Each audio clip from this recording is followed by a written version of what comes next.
Spring in San Francisco, April 3rd, 2014. Beautiful. So, I think I'll shoot at least one video right here in the city. So, let's just look at that. Beautiful. So, here, I'm going to set it up here. Go. Let's see, right about like that. Oops. Let's see.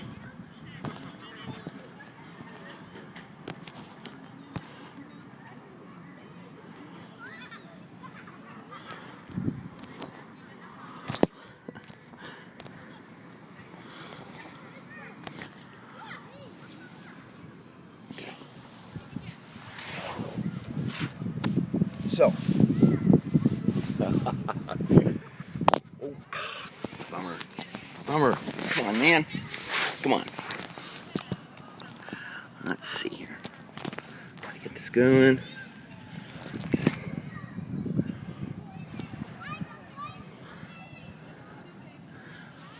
Okay. There we go. So I'm thinking about earthquakes right now that I'm in California, especially up here. I guess this is Pacific Heights. Reminds me of the Tube song, White Punks on Dope. That was a big hit back when I was at Foothill College. I think it has Pacific Heights in it. Anyway, very nice up here, very beautiful. So, got to film before I hit Utah. You know, I think it's turning green in Utah, Arizona. Probably getting too hot, but San Francisco, I guess, perfect. So, earthquakes. I was here in, when was that? It was I think it was 1989. Yeah, I think it was 89, that earthquake. And I was down in Los Altos at an office, and I remember it started shaking, and first thing I did was stabilize my Mac SE. I didn't want it to fall off the table, but it felt like a giant was shaking the office building. I think I was on the first floor anyway, but it felt like it was a giant shaking it. And it's really I don't think you can know what an earthquake's like until you're in one, because you are immediately out of control. It's just immediately you realize that there are forces thousands, millions of times bigger than you are. And so I remember that shaking. And one secretary, she freaked out, started screaming. Some people went in the doorway. You see people's true colors like instantly, or I don't know. You see how they react to emergencies. But I think they're kind of interesting. But it depends where you are, because here in San Francisco, for instance, the bedrock, Pacific Heights is probably pretty stable. Nob Hill, Russian Hill, you know, they're built on. At least I know some of those places are built on solid rock. Whereas the Marina District is landfill, and, you know, buildings collapse there. So it depends where you are. And you never know when it's going to hit. I know people that moved out of the state after that earthquake because they never wanted to experience another one. And, of course, people know the history. 1906, a huge earthquake here, and the worst thing was the fire afterwards. But at some point, there'll be an earthquake, and it depends where you are. You know, if you're in the Marina District, good luck. I don't know. And if it hits here, see, that one hit in Santa Cruz, which is maybe, 80, probably 60 miles from here, maybe 50 miles from here. And so that was the epicenter in Santa Cruz. But when the big one hits here, and it'll happen sometime, it's going to be a rough one. And some people will be prepared, some people won't. But I remember in the 89 quake, you went to the store afterwards, and, the wines, hey, that wasn't a quake, that was the phone going down. Anyway, I'm just going to hold it. But stores were out of water immediately. And some people don't store water, but I would, because you can't depend on the government to bail you out and have water for you instantly. And I think increasingly, like with the big thing in New Orleans, that hurricane, you got to be self-sufficient. But things are tranquil and beautiful, and I guess I'm just a last days type of guy. But what's going to happen, of course, when it goes, it's going to go quick. And everything will be normal like on a day like today. Beautiful, normal. And everything will be different the next day. And it's going to take millions of people off guard. So, anyway, beautiful day. Glad to be here. Look how gorgeous it is. Just gorgeous. Gorgeous. So I thank God for this beautiful world. And whoever made this park, very nice park. Bueno. Hasta luego. Ciao.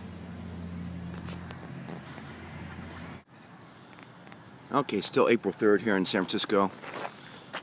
This is the top of the park here. Wow, what a beautiful, beautiful view. Gorgeous. Wow.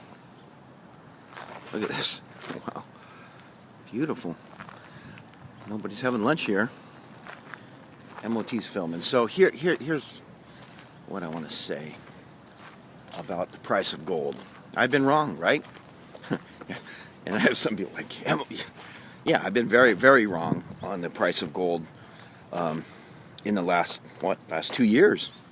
You know, when it went up to 1,800, yeah, I thought it would keep going. But I think today there's a release of a book by the guy that did Currency Wars.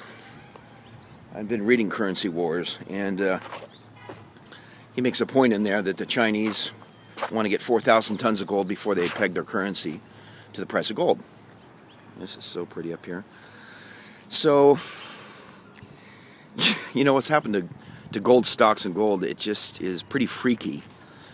But, and if you have common sense, it's almost like, you know, you've blown it. Because gold's back down under 1,300 right now. Yeah, it's under 1,300 right now. And I think with the amount of printing going on in the world, it should be, you know, several $1,000s an ounce. And I think it will get there. I think common sense, gold will get there, because at some point people will lose faith in the fiat currencies, and when it happens, it'll happen fast. I have to admit, I'm flabbergasted at how low interest rates are, and how with all that printing, anyway, economics, you can almost go insane, because it's incredible what's going on and what's happened. The stock market hitting new highs. I guess NASDAQ is down a lot right now. Dow's still up. But with so much printing going on all over the world, and the reason our economy we're not in a severe depression right now, like a horrible, is because of tremendous stimulus and printing. You know, QE 1, 2, 3, deficit spending, government programs. So we, you know, as Crusoe on Friday, classic economics, there's no free lunch. But right now, there's been a lot of lunches that have been paid for, and oh my God, look at that. You wouldn't know the economy's in trouble being here, that's for sure. You wouldn't know. But I would say that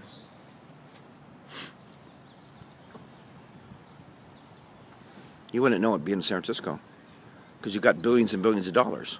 I mean, you even got Mark spending what? Spending $2 billion to buy a company with a headset. But I remember when Apple started, you know, Apple was, well, didn't even exist, 35 years ago. Now almost everybody has an iPhone or whatever. But what I would say is that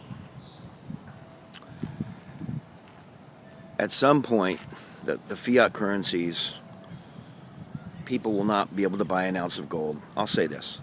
I don't think that within, and I'll make another guess here, this is my latest, I don't think in 2 or 3 years you will be able to buy an ounce of gold under $3,000 an ounce. It'll be over. And it'll go 4,000 or 5,000. It's going to go way up there, because the dollar, like I said in one of my first videos, maybe I should make a cut of that video from 5 or 6 years ago on YouTube. All fiat currencies eventually fail. All of them. And the dollar's no exception. It will fail. It will fail. And it'll fail in a massive way, to where people, you know, they won't even bother picking them up, because they'll be worthless. I mean, a eucalyptus leaf will be worth a lot more than a dollar bill. Yeah. Those trees are real. But boy, when they, oh gosh, some burned in Los Altos Hills, when they get on fire, it's a big deal. But the dollar will fail, and it'll fail in a big way.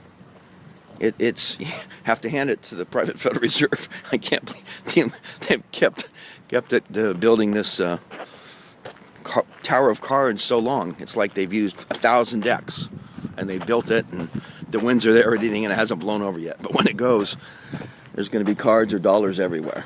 It'll be el fin se acerca y poco quedando. So, and of course, food and water will be more important than gold. So the transition's coming, but you sure don't feel it here. Peace, calm, beauty, tremendous prosperity. But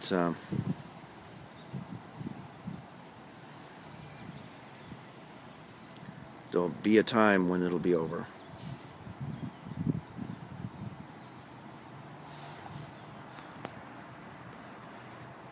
Everybody's busy working. Look at that. Beautiful place right there. Place to have a picnic. No, everybody's working. Everybody's working.